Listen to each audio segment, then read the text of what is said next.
aujourd'hui. J'aimerais vous partager un peu plus de nous. Oui. Parce que avec Nathalie, on a des similitudes sur nos parcours, notamment sur Notre côté nomade, la voyageuse. puisque moi j'ai vécu dans un camping-car pendant 6 ans à peu près. Et j'ai été mariée pendant plus de 30 ans, donc j'avais une structure, j'avais un cadre, tu vois, de famille. Alors que là, en vivant comme une nomade, c'est ça, hein, la bohémienne en moi a pu libérer le côté structurel, même s'il faut être hyper structuré quand même pour vivre dans un camping-car parce que tout a sa place. Et puis surtout, on se libère du surplus. C'est-à-dire que si on a, je sais pas moi, 10 pantalons dans l'armoire, dans le dressing, bah là, tu n'en as que 2, 3. Tout est vraiment restreint. Les courses, c'est pareil. Il faut vraiment faire au jour le jour, plus ou moins. Et puis dormir aussi en pleine rue. Mais dormir dans un camping-car, c'est comme si tu dormais dans la rue, hein. Enfin, t'as tous les bruits extérieurs. Et là, j'ai vraiment des souvenirs incroyables. Vivre nomade, c'est vivre allégé, tout en étant structuré quand même. Parce que voilà, il y a l'eau, il y a... Enfin voilà, il y a quand même... c'est pas toujours très simple en fait. C'est pas simple. Disons qu'on a fait aussi le choix de lâcher de l'inconfort pour venir se retrouver soi. En tout cas pour moi, depuis 2021, j'ai voyagé en Europe et aussi un petit peu en dehors de l'Europe avec un véhicule aménagé. Et donc, moi, ce mouvement dans l'espace de manière très répétée, en continu, comme ça, sur des mois et des mois et des mois, m'a permis de vraiment reconnecter avec mon être. Comme tu dis, donc c'est un dépouillement déjà Ouais. au niveau du matériel. On revient à l'essentiel, un point d'eau, un point pour dormir, les gens qu'on aime au plus proche. En tout cas, moi j'ai voyagé avec ma famille, donc les gens qui comptent vraiment pour nous. Et puis c'est suffisant. Ouais. On a besoin de rien. Aussi, c'est apprendre à trouver le confort dans l'inconfort.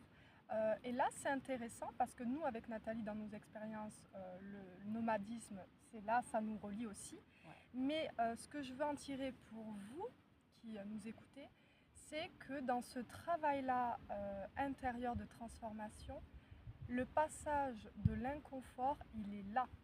Ah oui. Il est là et c'est justement lui qui permet en bout de course de récupérer le cadeau. Oui. Et donc nous, on s'est énormément entraîné, même dans nos vies, par nos expériences, à toucher à cet inconfort. Alors moi, il y a un point que je voudrais partager, et c'est aussi le travail que j'ai fait avec cette personne avec qui j'étais dans le camping-car, hein, c'est de se libérer de la réaction émotionnelle. Parce qu'en fait, vous êtes obligé de lâcher, ou sinon on ne peut pas rester à être nomade.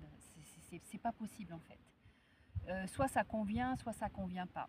Moi je l'ai fait quand même pendant 6-7 ans.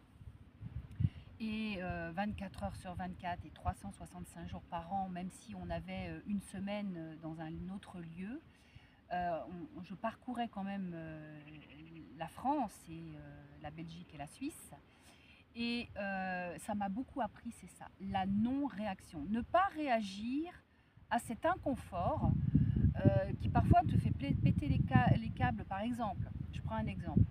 Tu es en train de rouler sur l'autoroute ou sur des petites routes, et puis tu as le frigo qui n'a pas été fermé et il y a tout qui sort dans le couloir, ou tu as oublié de fermer un élément de ton placard et il y a tout qui part.